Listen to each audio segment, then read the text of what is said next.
Hey, yo, what is going on, everybody? It's been a minute since I was on here. I apologize. I think it's been like 10 days or something like that. But man, Lord have mercy, has so much happened. So thanks for tuning back in, listening to the Way Too Much JRMC podcast. Just get started out here. Obviously, watch me here on Facebook Live. You can check me out on my YouTube channel. Check me out on my Rumble channel. Like, follow, subscribe, all that on Twitter, on Apple Podcast, Amazon Music Podcast, Google Podcast, Spotify, all that good stuff. Man, I'm like big time now. I'm all over the place. So thanks for all y'all that are watching, all y'all that continue to give me feedback and reach out to me and help, trying to help me get better, all that good stuff. Let me go ahead and apologize. I'm pretty hoarse today. If y'all don't know it, I coach a youth football team here in Louisville, and man, we get after it, man. I ain't gonna lie. I mean, we go. I got some good kids and great parents and great families out there, and I mean, I give it all to them. So I'm pretty much hoarse from like June through beginning of November every single year, and then I get it back around Christmas and then basketball starts, and I'm right back at it. So yeah, that's why I sound like I've been smoking a pack of Pall Malls over the last, just chain smoking Pall Malls the last week. It's because of some youth football. So yeah, so let's get on going here. First off, I'm gonna say this. So obviously, I talk a lot about Kentucky stuff, but I think all this stuff, it all applies nationwide. So I'm gonna try to start, like, even though I'm talking about local stuff here, Kentucky stuff, I'm gonna try to sometimes maybe try to make sure I'm making this as in the broadest terms as possible. I know I got people that listen in different areas and all that. I want it to be relevant to them as well. But again, I just think Kentucky, this is somewhere the heartland. I mean, this is where it's the gateway to the West right here. Cumberland Gap is where I'm from, and so I deeply feel like Kentucky is if it's happening here, it's happening everywhere. So yeah. Next, let me apologize for this. Back on Tuesday, we had a no mask in school rally here in Louisville, and it's kind of my shtick right there, and I wasn't there, and I feel terrible about it. I hope all y'all are listening, all y'all that are there know I was there in spirit, and but the reason I wasn't there again is my youth football team, and the whole reason I've started getting after all this stuff and getting involved in first place was the kids, and specifically obviously my kids at first, but football to me is one of the last just true American deals we got left, where it's at least at a local and high school level, it still hasn't been ruined. So I feel like it was important to be there. So I'm the head coach, and so those boys, I think they rely on me, man.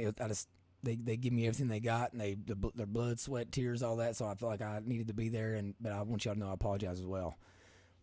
So moving on, I'm glad I didn't do the show till today because some stuff came out. For those of y'all that listened to my last episode, what we talked about was how I had this theory that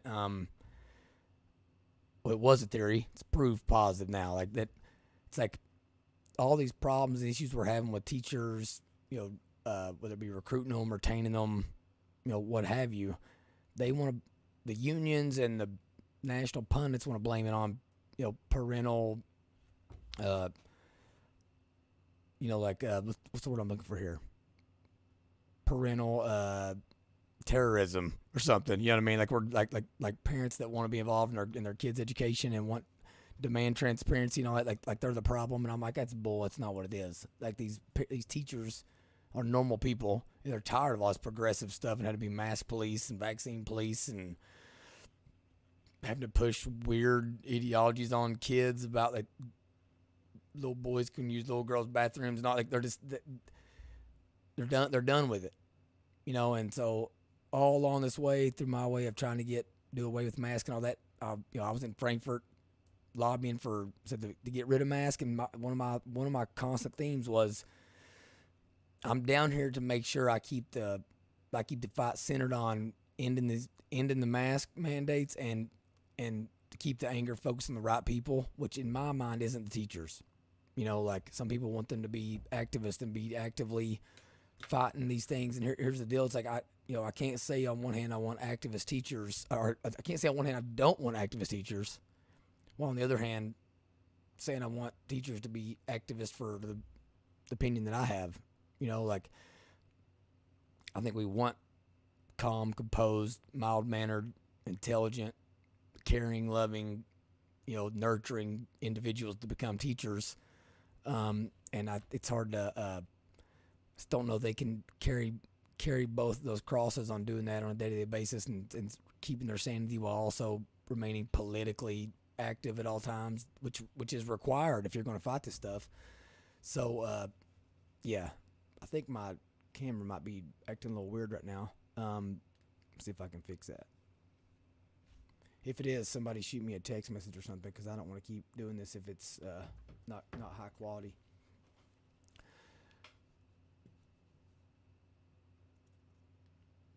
I'm gonna drag it down here and see what we're working with here. Okay, I think it might be better now. There we go. All right, we're okay. Let's get back at it.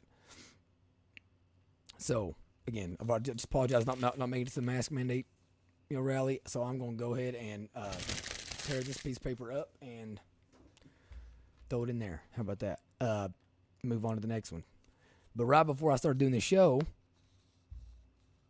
a couple hours before that, a news article popped up, or a notification popped up, showing that the JCTA here, which is Jefferson County Teachers Association, which, again, synonymous with Los Angeles County Teachers Association, New York Teachers Association. Listen, they're all the same. They're all pushing the same garbage, and they're going to conferences, and they're all giving each other coatings. They're all little tea parties together and getting drunk with each other, and it's all terrible. So like if it don't matter if it's Louisville or if it's Austin or if it's Los Angeles or if it's San Diego or San Francisco or whatever, teachers unions are the same at this point. So looks like the JCTA, and if you all remember on the last episode, we actually talked about a survey that the American Federation for Teachers Association had put out, where when salary was listed as a contributing factor, 93.35% of Midwestern teachers claimed that their resignation was due to student behavior and progressive political activity required in their classrooms. Absolutely zero in that survey about parental input.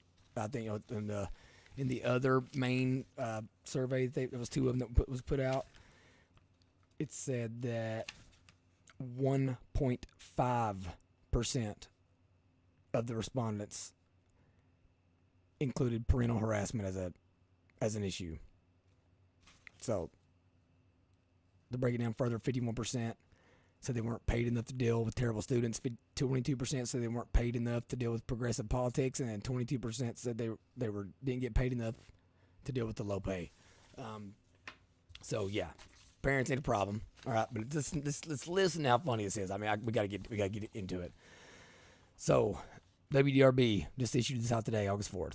More than 1,400 members of the Jefferson County Teachers Association opposed the COVID-19 masking policy at Kentucky's largest school district days before the start of the school year. And it's an ongoing survey, so it ain't over. So as of 11:30 a.m. Thursday, 57% of nearly 2,500 respondents so far oppose or strongly oppose the district's masking policy. 7% of the respondents were neutral. To me, neutral means optional. I mean, is there more of a correct term for optional? So we're going to go ahead and add them in there. So 64% oppose it, 36% support the mask mandate or strongly support it. God, I wish let's just at least issue those names to the teachers so they can know whose team they're on. I mean, is there a more distinguishing factor in like knowing who you want to go have a beer with right now than like who wants to force mask on children? I don't think there is. I mean, I can't think of anyone who wants to force that I would want to have a beer with less. Maybe Satan, but I don't know. That might be pushing it. I may rather have a beer with Satan. So But again, like this is only union members, just like in these other the other ones we talked about in the last episode. It was only union, like only teachers that had resigned that were in a union the year before that had been getting the union propaganda, listening to their bull crap. Okay, same here. This is only Jefferson County Teacher Association teachers. So all the teachers that aren't in the union, they ain't in there for a reason, and it's because like they're on our squad, like they gonna ride with us. Okay, so that's. But this is just more proof that what I'm saying, that like we got to cut out these people that do not speak for any of us. These like when we talk about elites, that's what we're talking about. People that run these unions, the people that have been in the government for 25, 30, 40, 50 years, they don't have no idea. They're just so used to imposing rules on people that they've lost all like sense of reality. We got to get rid of them. So let's go on to the rest of this article. JCTA will use the survey results to guide the union's lobbying to the school board, and if needed, okay, so we got to go back. JCTA will use the survey results to guide the union's lobbying to the school board, and if needed, the Kentucky General Assembly, Berlin said. So Berlin is one of the union representatives. She said, if our members tell us that they want something different than what the board has chosen to do, then that would be something that we would lobby the board for. She said, I'm not sure if they actually have any leeway to do anything different than that or not, but we would lobby for whatever the majority of our members asked. Shut the front door. You will not. Y'all are so, like, y'all are going to double down, and y'all, like, I wouldn't be surprised if y'all didn't start doxing the teachers that went against y'all. I mean, y'all have no shame anymore. I mean, you think everybody that opposes you is just a terrible human being, and it's just so apparent. So just like shut your mouth. I don't want you lost all opportunity to like be a good person and do the right thing. You're done. I'll never allow anybody I know to trust you again. I need to go find the person's first name. Then later on, or pretty close after that, another article posted. This is from WGB as well, talking about the Jefferson County Public Schools. The fact they're still struggling to, they're just struggling to find teachers and keep teachers, all that. So this is another teacher. Her name is Buffy Sexton. She's been teaching at JCPS for 20 years. And don't forget, guys, my mother is a retired school teacher, 30 years. Missed it so bad, she went right back into to subbing full time. She just could not get away from the 12-year-old gossip. She just likes talking. She has to be in the know and be able to whisper in the pews at church on Sunday. So she's back in there. She said I was breaking out in hives, couldn't sleep, hyper alert. I basically saying she had to get out. Sexton said reasons for teachers to leave vary. Listen, this is very important. Sexton said reasons for teachers to leave vary, but many shared similar frustrations as her. Compensation not keeping up with inflation, losing designated planning period time, being forced to volunteer limited free time to cover classrooms without teachers, and expectations to deal with students' behavior problems without any resource to do so. That is exactly perfectly in line with what the American Federation of Teachers and whatever that other organization was from the last episode, go listen to it, was saying. So I guarantee you this woman ain't read Corey DeAngelis' article. I guarantee you she isn't diving into surveys. Most those teachers, they fill out the survey, they click submit or whatever, and then most of them, just like most of us when we do our own surveys, don't ever see the data compiled and reported. They might have given us people a week or a month for Netflix. I know it's how they've got me in the past. So she said it's no joke when we laugh at the very beginning of the year and say, okay, what are they adding this year? Because every year it's something else.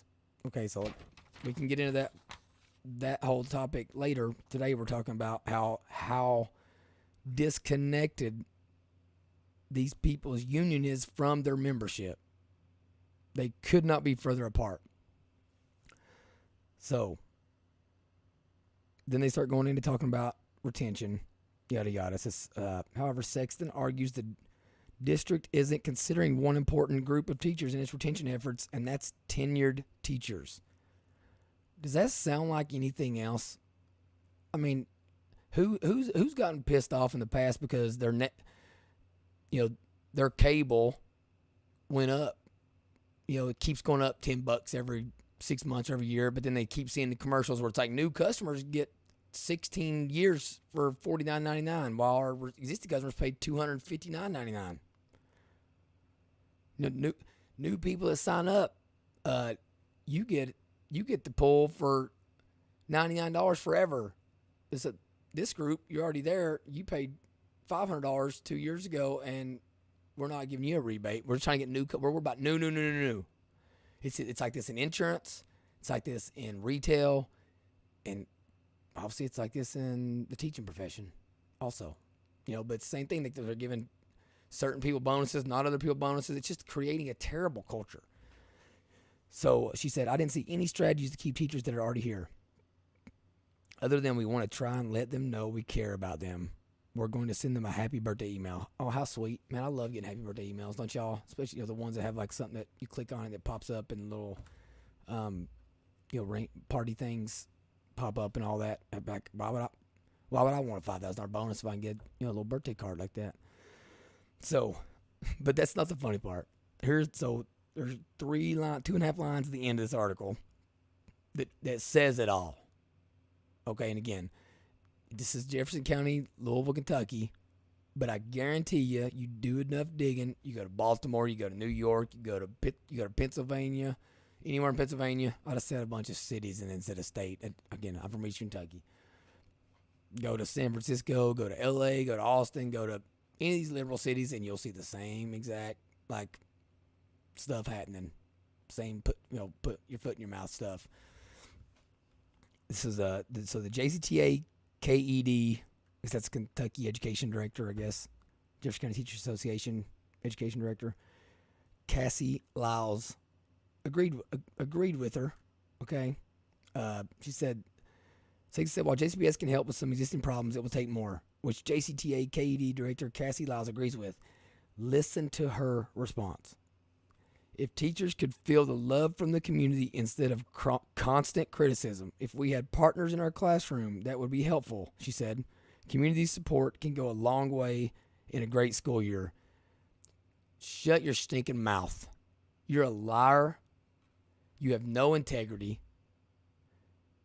You said you have nothing to stand on.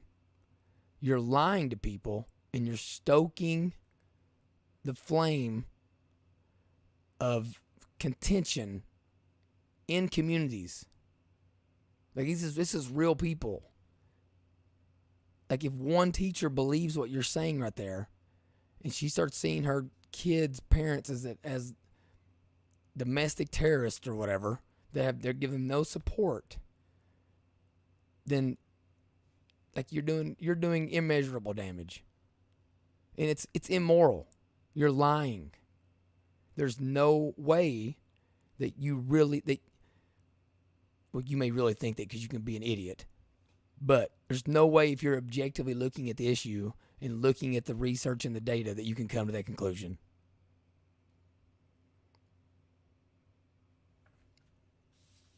I remember back in the day when stuff like this kept happening. I feel like this union rep's looking at her, looking at us and saying, don't listen to the dumb soldiers in the trenches. Don't listen to the guys on the ground in the tanks and in the walking over IED. Don't listen to them.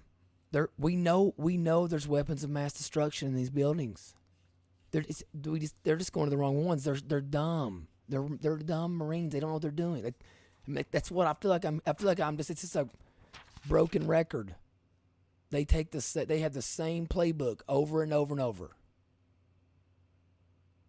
And again, what I'm talking about there, that was Republicans in there. That was George Bush in them. So we're talking. I want to connect real people and bridge gaps for real people, so y'all know who to direct your angst at. It ain't each other. When it is, you need to write them. You need to keep a little notebook of people that you're like, okay, they still want to mask kids. Write them off. Don't waste your time. Just move on. All right, but this person, again, 3 surveys, 3 different places, all union members saying the same thing, and their union representative is still saying that it's because they don't feel any love from the community. They're getting constant criticism, and they have no partners in their classroom. Liar. All right. It just kind of pisses me off. I just can't stand people that won't call a spade, won't try to win the war of ideas. You know, like it's like sometimes you're wrong. Course correct, and move on. It's really not that hard. So, all right. So that's the part of the show I wasn't even planning on doing tonight, but then it happened. But all I know is like within 20 minutes of that thing coming out about the JCA survey, I have a legislator calling me, and they're pumped. They're just dying laughing, horse laughing, like, bet the union member, I bet they're loving tonight. You know, so Chris Cole, I just hope you know, man. So many of us, James Craig, I hope you're having a good night, man. I ain't a drinker. I got Jameson in the background because of my son's name and because I'm Irish, but I'm gonna tip one back for you tonight, brother. Both y'all, because Chris Cole is in a fetal position at the moment, or he just hates everybody. Even now, they even hate their teachers, and they're gonna go score shirts on y'all. I'm just letting y'all know. But we got you back. We're gonna let you come back over to the good side here. So let's move on though. The actual point of today's show, I've been working on this for a while, and I've been trying to tie it all together. You know, like this whole. I don't really think people are fully aware of how much moolah, how much bread has been spread around this country because of coronavirus. I think it's starting to come to light how the government is using exorbitant amounts of money to influence and stick a carrot out there for people to do they know their policies are awful, and the only way they can get you to follow them is by giving you billions of dollars. Okay, so main thing about today is talk about like why are school boards, principals, superintendents, and even legislators in general really also wishy-washy and non-committal when giving us answers. I don't understand it. Like if I'm giving you a point-blank question, a lot of times there's an easy answer. Like I'm not even asking for one word answers. I'm just talking about giving me a direct one. Just give me a direct reason. The reason I'll give you 30 minutes, but it needs to be clarifying and to the point. It's impossible. Also, I've also been wondering, like, is the ARPA, which is the American Rescue Plan Act, and this ESSER, which is like the elementary school, yada yada, economic or something, education recovery funds, are they tied to all this stuff, masking and all that crap? Is they got something to do with their boards? Our lunch program money's tied to transgender bathroom policies and forcing schools to allow biological boys to use biological female restrooms. And then is it also just tied to other progressive policies? Like that's really, I'm gonna try to find that out for you, and we're gonna talk about it for about 35 minutes, and then again I want y'all to do your own research and tell me where I'm wrong, tell me where I'm right. So let's find out here. All right, I'm gonna show you some stuff, and we're gonna talk about some stuff. I'm not gonna give you a whole lot of context. I'm just gonna try to set the scene here. All right, so I'm gonna move my video back over to the other screen. It's probably gonna slow down and make me think we're all weird. So hold on one second. Let's get the mother monitor up here for you. Oop, I need the right one. Is it over here? I reckon it is. Come on now.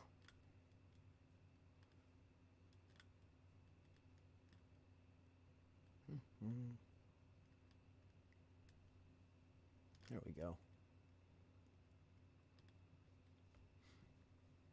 I'm going to let it load up. There we go. Okay, so first off, what are we looking at? January 14, 2022. This is from the Department of Treasury. Sent to Phoenix, Arizona. The Governor's Office of Strategic Planning and Budgeting. It says, "Dear Mr. Misselbauer, I lived out in Kansas for about 6 months one time, and I got brother-in-law, sister-in-law out in Denver, and then another brother-in-law in Arizona. And one thing I love to do when I'm out there is just like when I'm at the store or whatever. Like I like to listen to what people's last names are because they're just like so different from what they are out this way. You got a whole lot of Coxes and Smiths out in Arizona and Denver and Kansas. So in this, we're talking about the COVID funds, SLRF, the ESSER money, all that. It says the school programs use SLFRF funds and impose conditions on participating in or accepting a service that undermine efforts to stop the spread of COVID-19 and discourage compliance with evidence-based solutions for stopping the spread of COVID-19. The Education Plus Up grant program requires grantees to distribute funds to schools that do not require the use of face coverings. The COVID-19 Educational Recovery Benefit Program is available only to families if the student's current or prior school requires the use of face coverings during instructional hours and on school property. The purpose of SLFRF funds is to mitigate the fiscal effects stemming from COVID-19 public health emergency, including by supporting efforts to stop the spread of the virus. The CDC recommends universal masking indoors by all students, staff, teachers, and visitors to K-12 schools. CDC guidance also recommends that schools use multiple layered prevention strategies, including mask, limiting class size, yada, yada, yada. Let's talk about word salad. So, in this letter, the Treasury's telling Arizona that you have to follow CDC guidelines. Okay, and you can't only give the money to schools that don't require mask because you can only give it to schools that require mask. And then right down here in the next red section it says the CDC recommends universal masking indoors. So okay, well, so I have to do something someone recommends. Like they believed in it so much they recommended it. Like if I have the power to make someone do something, and I really believe in whatever that is, am I going to just recommend it? I think they're trying to cover their heinies, is what I think. Let's move on to the next one here. So this was issued by the Office of Public Instruction in the state of Montana. So this is Montana's Department of Education. Question asked of them was, are LEAs required to implement a mask mandate in exchange for receiving ESSER 3 funds? No.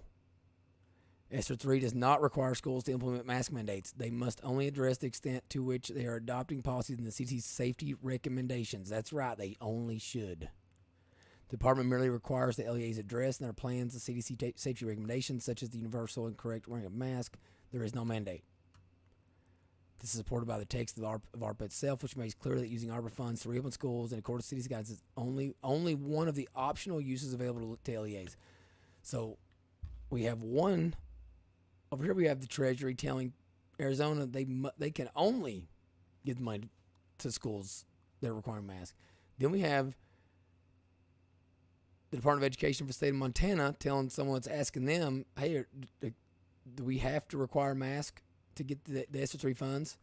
And they say no, because they only recommend it.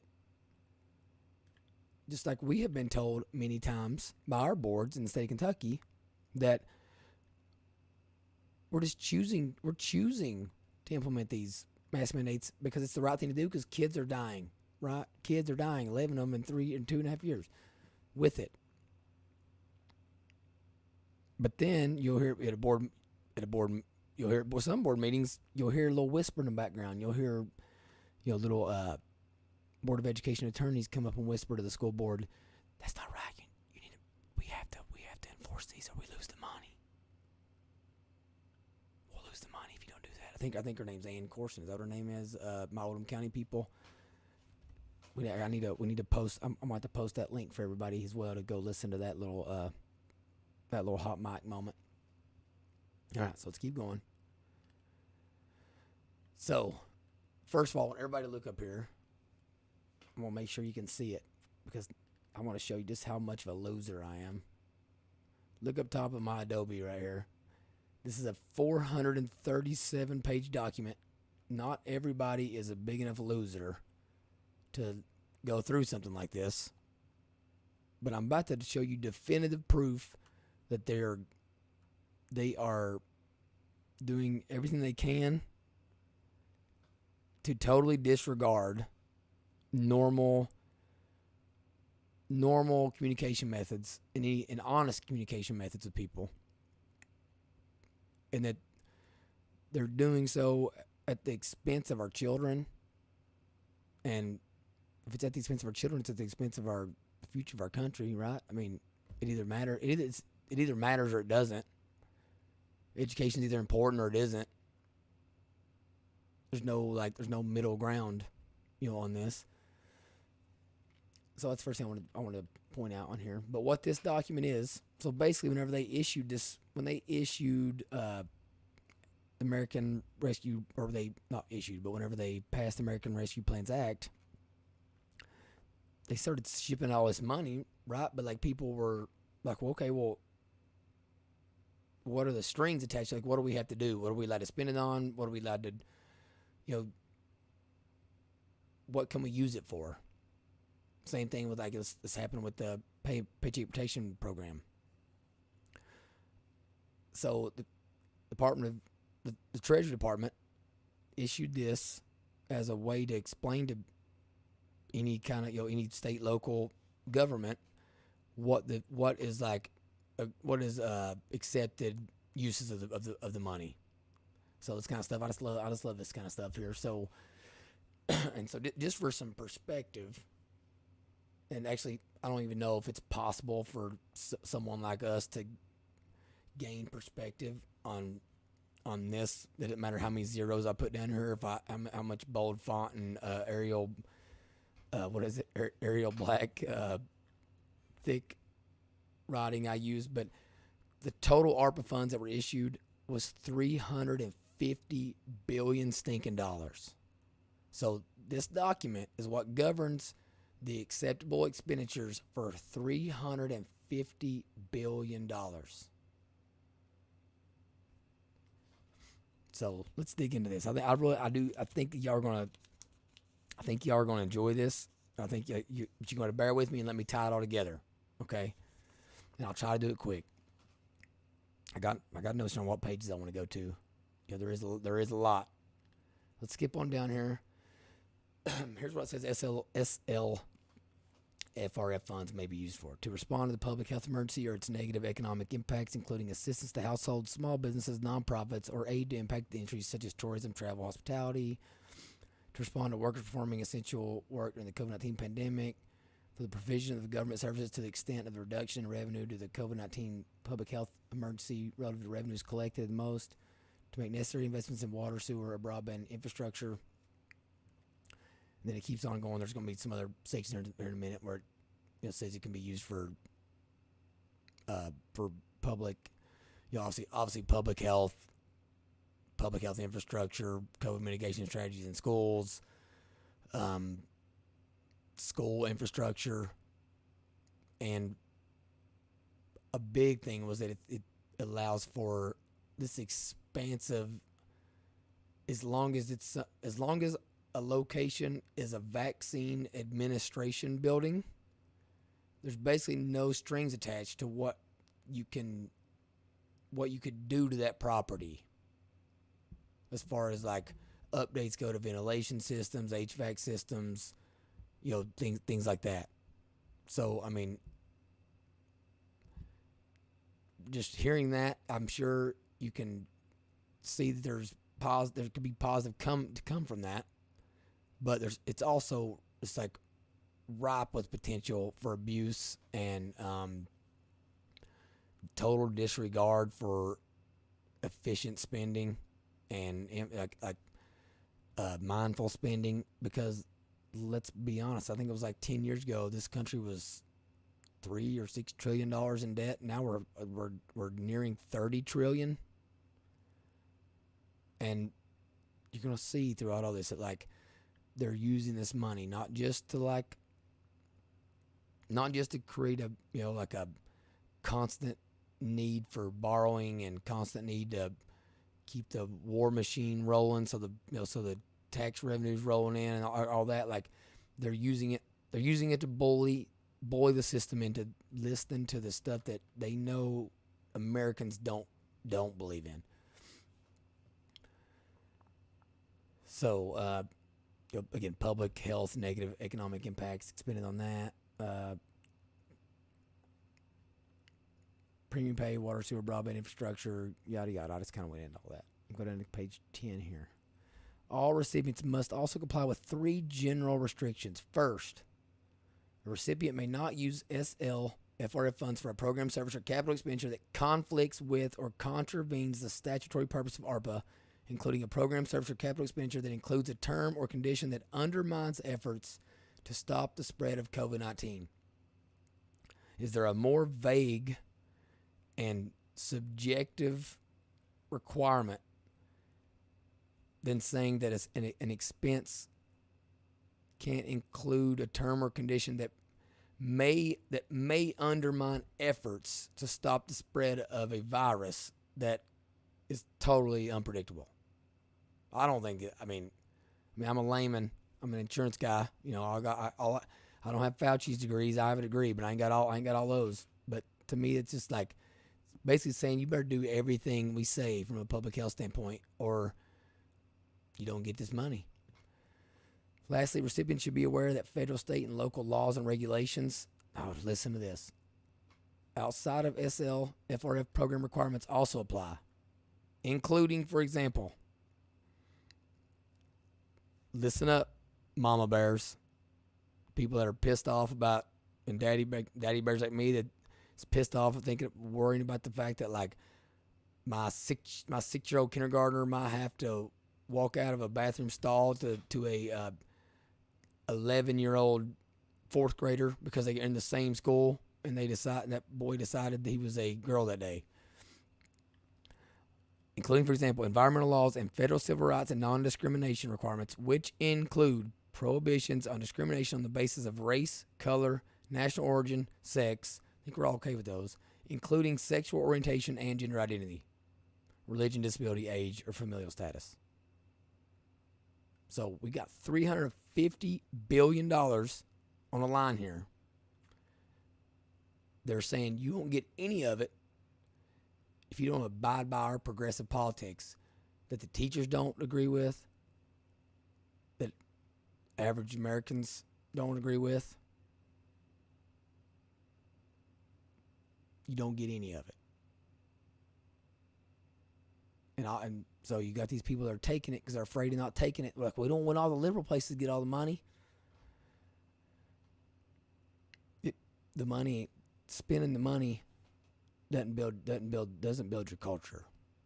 We have to realize that as a people, that we should be sending this crap back. It's going down here. And this is what I really want you to listen to. I really want you to pay attention to this part. I hope most of you are watching. But if you're not, I'm gonna put all the links to every one of these documents, and I got there's 10 of them up on there. I think I got them highlighted. Everything. Don't take my word for it. I'm an average Joe. I'm trying to do this kind of stuff so that more average Joes or average Josephinas can easily have more readily accessible information, learn how to do research and all that stuff, and be able to engage with your legislators and engage with your local school boards and other elected officials. So word salad 10, like this is on level 10 right here. So throughout this supplementary information, statements using the terms should or must refer to requirements. Now, why on God's green earth, if there's an option of saying must or should for purposes of removing any ambiguity, would you not just say must if it means must? To me, if I give you a piece of advice, I'm like, man, you should probably follow you should follow my advice. Should ain't must. And we're going to look at definitions in a minute.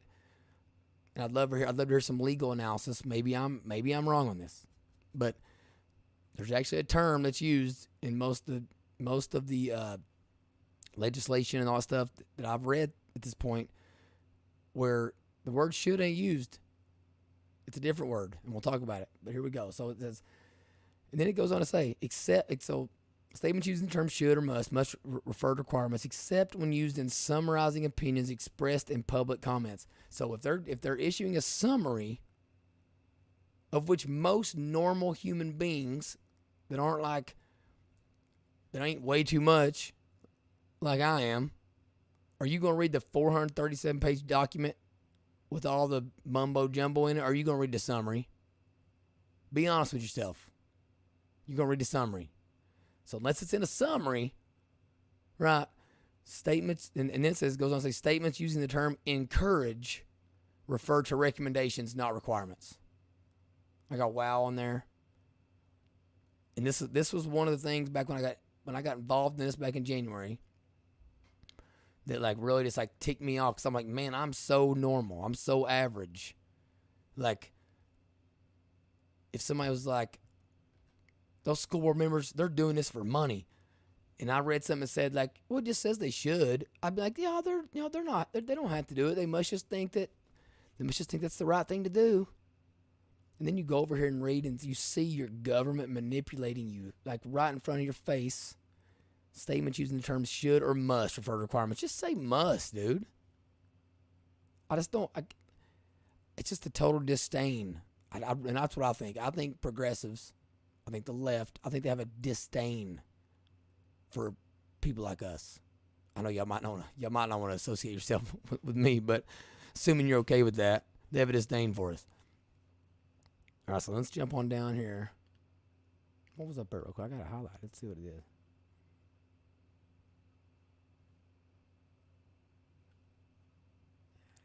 It's not appropriate for this one. It's probably the last time I used this, because it's got a lot of admissions of guilt and stuff in it. So you can't see this real good. I'm going to try to blow it up. In designing an intervention to mitigate COVID-19, the recipient should consider guidance from public health authorities. Remember, that's must.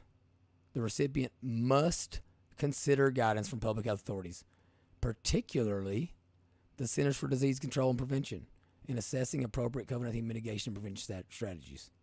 A program or service that imposes conditions on participation in or acceptance of the service that would undermine efforts to stop the spread of COVID-19 or discourage compliance with practices in line with CDC guidance for stopping the spread of COVID-19 is not a permissible use of funds.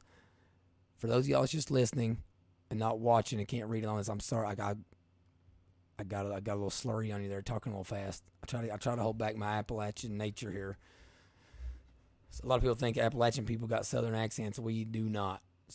That's Southern drawl. Them people they got all day to get out what they're trying to get out. In Appalachia, boy, we're trying to say it. We got things to do. So again, the recipient should consider guidance from public health authorities. Doesn't that seem so nice? They put this guidance out there for you. If you want to check it out, like if you want to take it into consideration, you don't gotta do it, but you must do it if you want part of this $350 billion.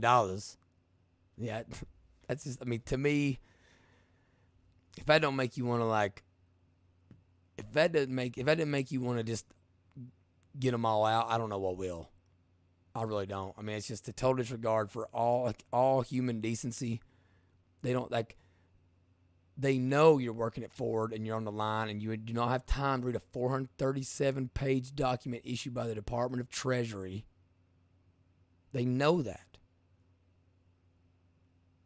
So they do it. They just do it because they don't care. The progressive left does not care about you. They don't care what color you are. They don't care if you're in one of the classes they're supposedly trying to protect. They don't care if you're LGBTQ. They don't care. They don't care if you're union. They don't. You heard me telling you what the teachers union was saying was the problem just today in my own town. The teacher said, "This is the problem. This is the problem." Point blank said what she thought the problem was, And the union member totally disregarded it. Nope. It's those parent terrorists. That's the problem. Them J6ers, they're the problem. They're why we can't keep teachers. Donald Trump, he's the problem. Like that's just like that woman doesn't know what she's talking about. She ain't a member no more. She resigned. Why do we care about her? That's what they think. Y'all can think I'm crazy, but it is what it is. So I'm gonna go over and get this one I want to show you next. Check this out. Let's go look at definition of should. Whoa. So here's definition 1. Should means that a certain clause, feature, component, and or action is desirable but not mandatory. That's definition 1. Definition 2. The main use of should is to tell somebody what they ought to do, to give advice, or to add emphasis. There ain't no must. I don't see any must in there. Should means a procedure is recommended. Should means that a certain feature, component, and or action is desirable but not mandatory. That's from lawinsider.com. They're lying to you. And here's, when you're reading legislation, when you're looking at laws and all that, like, you don't see the word should, and there's a reason. Because should doesn't mean you have to do it. It doesn't mean it's a suggestion. When it says in should, it says shall. The word shall is used to show strong intention assertion about an action that will happen in future. Shall is used more in formal writing than should. The word should is used to give suggestions, advice. If they had respect for you, if they thought you were if they didn't think that you were not an intelligent human being, they'd use the word that they use when they're going and putting a bill in front of their colleagues that they see as equals that have a vote just like they do. They'd say shall. But you're stupid. You're a dumb teacher. You're a dumb coal miner. You're a dumb electrician. You're a dumb whatever. And they'll say whatever they want because they don't care what you think. They really don't.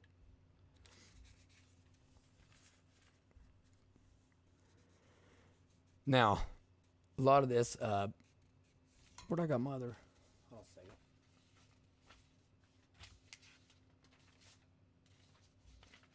I had some other stuff here to read, and I don't know what to do with it.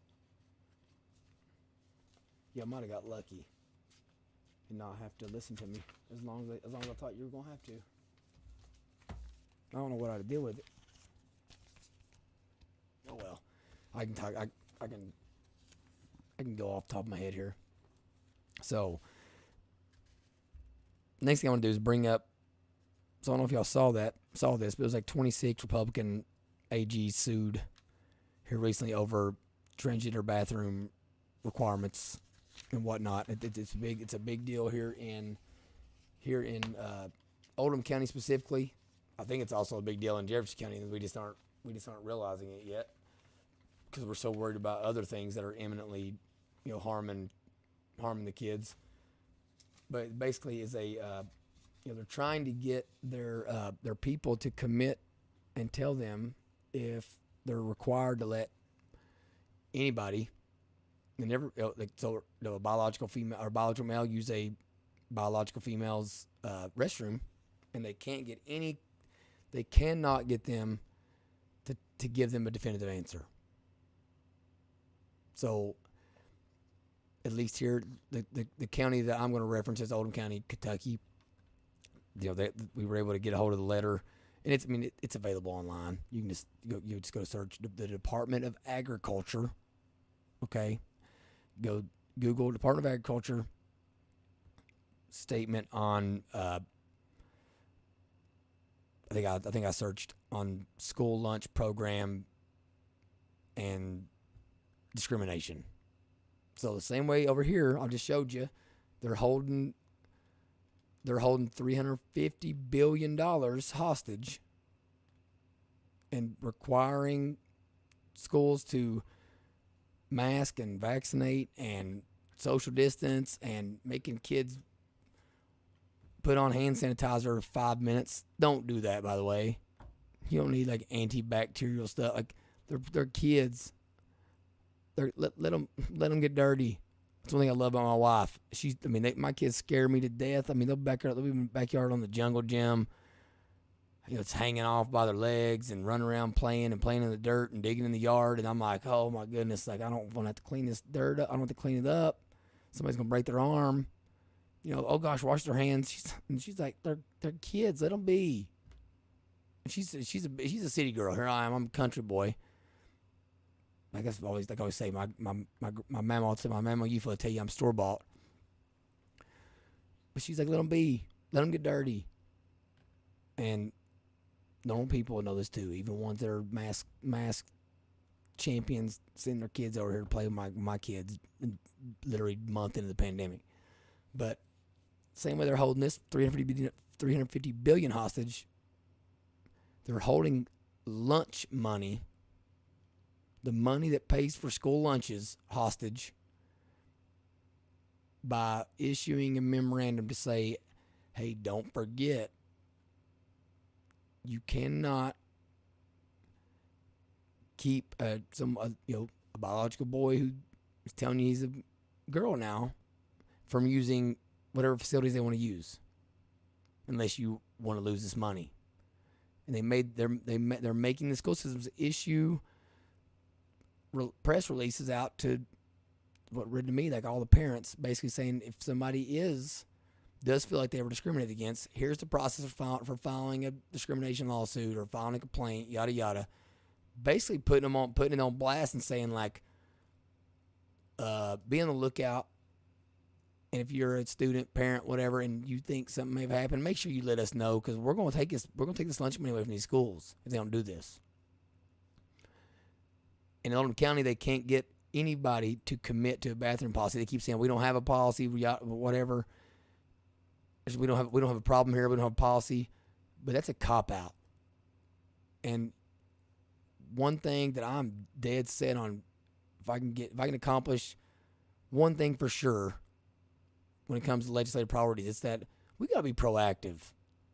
We don't want to wait till a 6-year-old girl gets like molested or raped or whatever in a bathroom in our county or our state or whatever before we act. That's just not prudent behavior. It's not something like, we're adults, we're to protect these kids. Send the money back. I say we dare them. I say we dare Joe Biden. Don't send us the money. You really gonna let the kids starve because of this? Really? They're saying they can't even say they can use the parents' bathroom. I'm sorry, the teacher's bathroom, the single-use bathroom. They have to open up the communal bathroom to anyone that wants to use it. Now, in the same email, in some of the email responses that constituents got, it's like saying that the bullies and people that are manipulating the system or whatever, they'll be prosecuted or charged to the full extent. I'm like, which one of y'all is gonna be brave enough to actually try to call a kid out and say he's lying about this? Because you can't prove it. They literally could say, well, I felt like I was then, but then later in the day I feel like I wasn't. That's the standard we've set. Think I'm ridiculous, but it's exactly the standard we've set. The cat's out of the bag.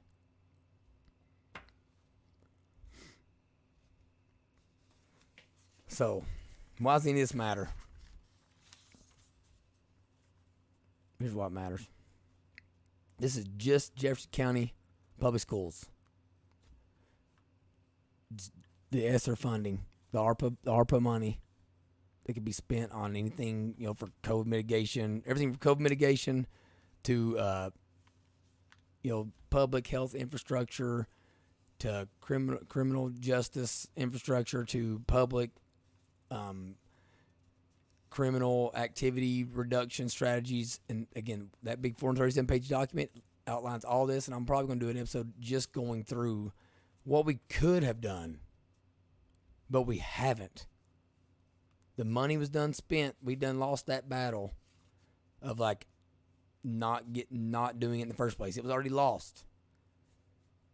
Then we just let it all. We could have spent it on things that maybe it would have got a return on the investment, and we didn't. JCPS. So Kentucky got over $2 billion. And they have until 2024 to spend this.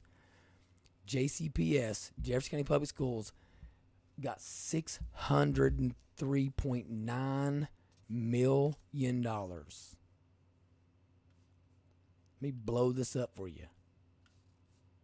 $603.9 million. They're showing how they spent the money, how it was divvied up.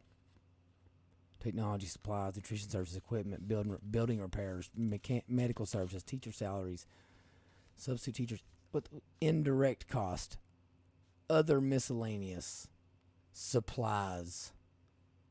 Nope, there's some more supplies, $3.2 million. Other miscellaneous, indirect cost, $50 million. Somebody that's like that loves doing Freedom of Information Act requests, go find out what these indirect costs are, what this other miscellaneous is. There's so much fraud and so much abuse in this. It's a guarantee. It's another one here. This is from Jefferson County Public Schools. So fiscal year 2021, they got 80 million. Fiscal year 2022, they're getting another 215 million. So it just like they already got $294,907,190.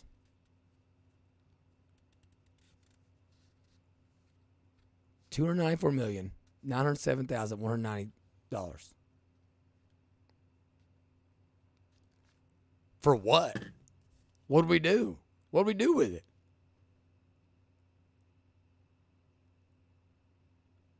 Teachers are supposedly leaving in droves because of, they're saying because of teacher pay. Okay, teachers union, if you're there for your members, you just had $295 million for this school district, one school district. If you really thought teacher pay was a problem, how could you not allocate some at?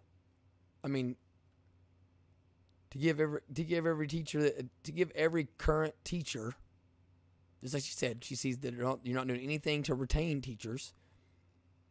I mean, could we not have given them all to $10,000 or something? If we can't attract new teachers. I mean, is this not the perfect time as a progressive to raise the pay of teachers and make it the most desirable profession on the planet? But no, that ain't what you wanted, because they're already in the hand. You want the two in the bush. You want everything else. Because you're trying to gain your influence. You're not trying to.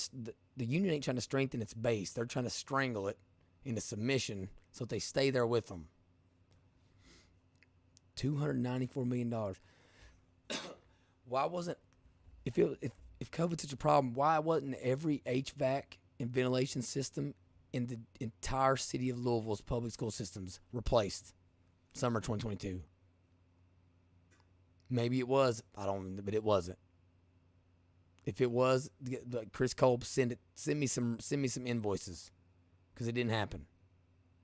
If our infrastructure is deteriorating, our classrooms are terrible. We're making our teachers having to pay for their own supplies out of pocket. $295 million. That's really it should be our response to everything. $295 million. $295 million. The board starts to come out wanting to raise taxes. $295 million. What do you need to raise property taxes for? You got $295 million in the last 2 years that you never expected to get. How's raising people's property taxes 5% or whatever in areas of Louisville that cannot afford it? and in areas where they can afford it. How, like, it ain't raising an additional $295 million. Here's what they say. Well, that money had to be spent on certain things.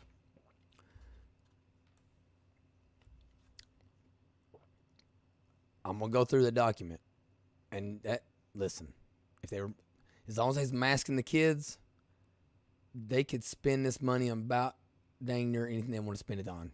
I mean, you'll be appalled at the things that haven't gotten done.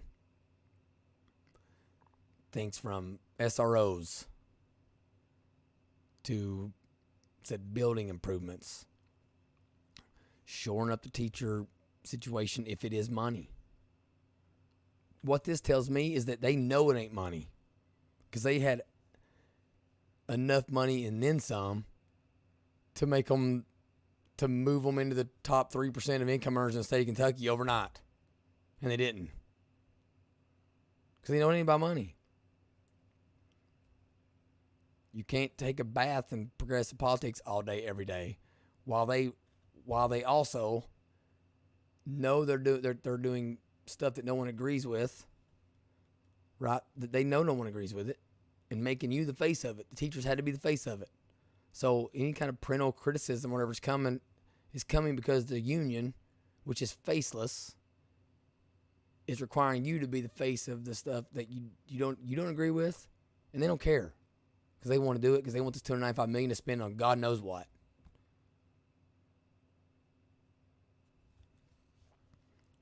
I don't think I got anything else over here. It's just an article I'm looking at right now, talking about how we're not going to be able to trace where the money's at. So why does this matter? Because state, local, federal governments of all sorts, they're manipulating language and serving us all word salad every single day through mainstream media, through government-issued memorandums, through Joe Biden's teleprompter. It's word salad all day, and they're preying on your good nature. It's time to stand up. They're preying on your good nature. They're preying on your Christian background, or your Jewish background, or your whatever background. They're preying on the fact that you're good. You're good people, hardworking American people, and that you're just going to assume should means it's a recommendation, and we're all trying to live in peace, and the CDC just, it's putting out these benign recommendations that are just something that, we did the research, and we just want to provide you with the information. And if you want to, we think you should do it, but, if you don't want to, wrong. In their world, should means must, because they can define whatever they want to define, change any words they want to change, just like they're doing with inflation now, just like they're doing with everything. Wake up, please.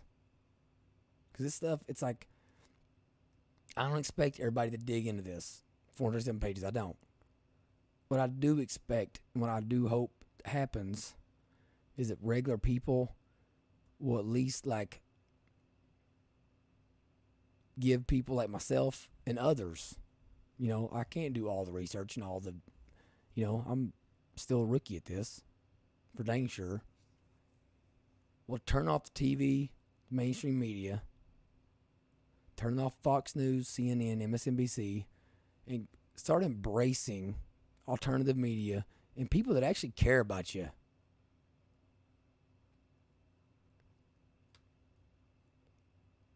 The alternative media that's trying to break through and trying to be honest with you, and that aren't beholden to these union groups and these lobbyist groups. I'm a firm believer that the only reason we should be turning on the nightly news, local news, or national news is to find out about the weather and traffic. and we're not far along from not even turning on for that. Because all they do is it's this constant manipulation, and I firmly believe, because I get this a lot too. You need to shorten your episodes. You need to do this. I think people want more than that. And if you don't, you're going to keep getting more of this should means must stuff. You're going to keep being disrespected and disregarded and railroaded. And I don't want people to complain about it. Because, again, there's way better people like this than me. One guy, everybody should go follow is Tim Pool, Timcast IRL. You got Ben Shapiro in the Daily Wire, Jordan Peterson. You got PragerU. There's, like I'm forgetting a bunch off the top of my head, but like there's all kinds of people that are trying to like be honest with you. Let's find them. Let's subscribe to them. So it's my shameless plug. Go look me up on Twitter, Way Too Much JRMC. Go look me up on YouTube. Look me up on Spotify, whatever. Subscribe to the channel. Like it, comment, share it. Tell me you hate it, whatever. Get in the algo. Get in the algorithm. That's all. That's really what I need there. But more than anything, we gotta engage with one another. Send me an email. I'll email you back. JRMC@waytoomuchmedia.com. That's what we're gonna have to do that, or they're gonna keep doing that to us. Why are they manipulating language and serving up word salad? They're doing it for one reason only. So they can all point the fingers at each other.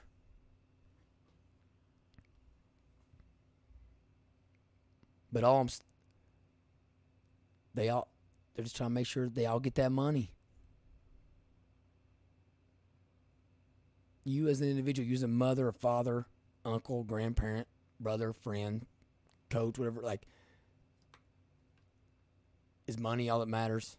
Do you compromise your principles and values and morals and all that just for the money? I know I don't.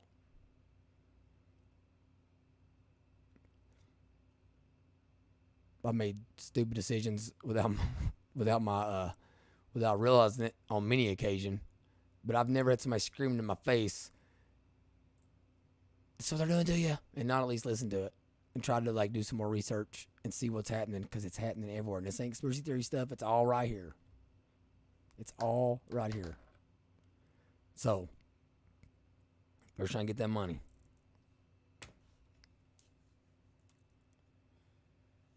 School boards, legislators, superintendents, principals, governors, senators, they're all they want to point the finger at each other. And there's one thing I like. We have people in Kentucky that are trying to do the right thing. And we have people in there that have been in there a few years, and maybe we thought they weren't doing the right thing, but it's because that we weren't supporting them. They got down there, and the swamp took over, and they were like, "Oh snap!" Everybody, they abandoned me because they thought I could just solve it without them, and I can't. I need them. And now they know we're there, and they're listening. They're willing to listen. Okay, but we also have to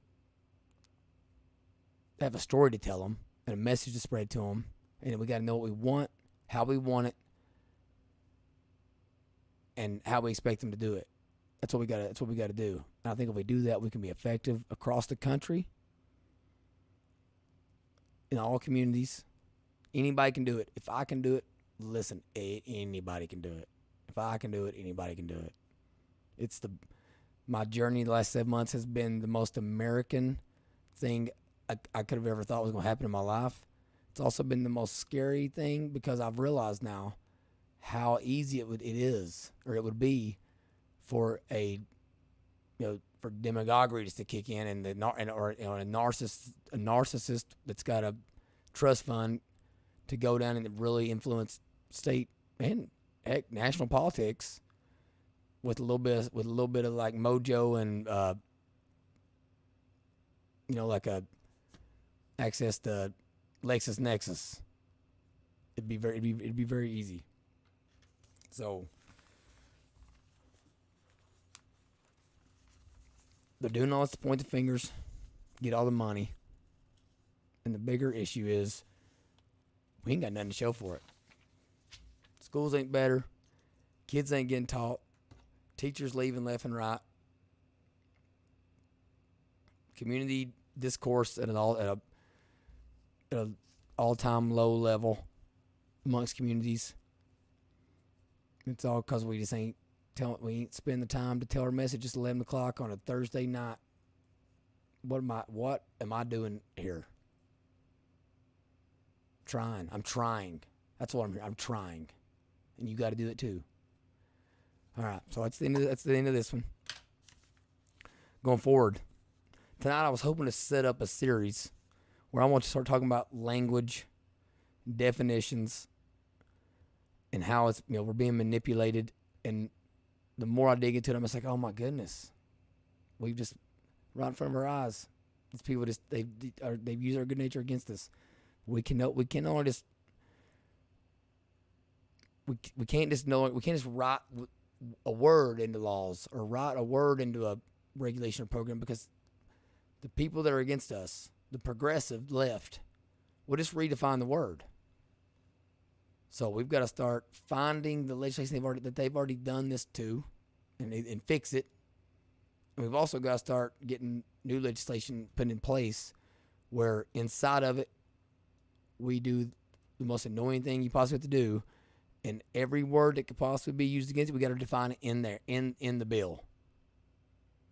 And I got a couple bills that I'm super excited about, and the reps super excited about, and they're becoming friends of mine that we're I've told them I would do everything in my power to spread the word and to help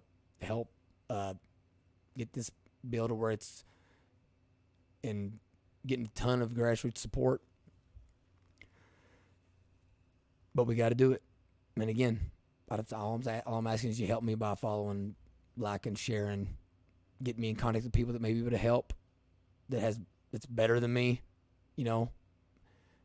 Main thing I'm good at is relationships. I'm good at talking to people. I'm a good old country boy, right? People love talking to East Kentucky kid.